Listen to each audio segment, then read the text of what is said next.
President Donald Trump signed a new executive order banning transgender athletes from participating in women's sports. It's the latest in a slew of actions targeting trans Americans, including an order declaring the U.S. will only recognize a person's sex assigned at birth. ABC's Rena Roy has that story.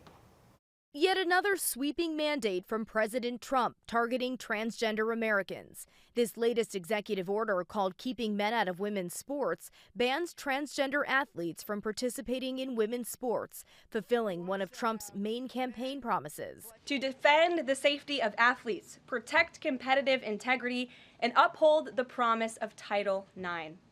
This common sense action from President Trump ends the disgusting betrayal of women and girls. The order mandates immediate enforcement against schools and athletic associations that they say deny women single-sex sports and single-sex locker rooms. The White House also demanding organizations like the NCAA change their rules. If universities don't comply, the White House warning they could lose federal funding and also face legal action.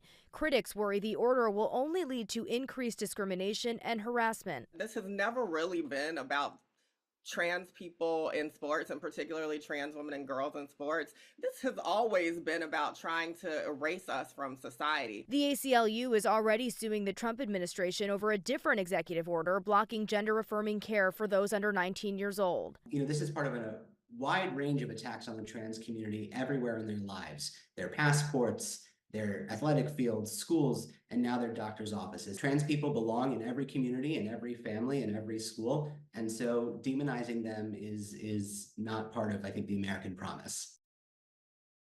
The executive order also directs the Secretary of State to push for changes within the International Olympic Committee to maintain single-sex competition.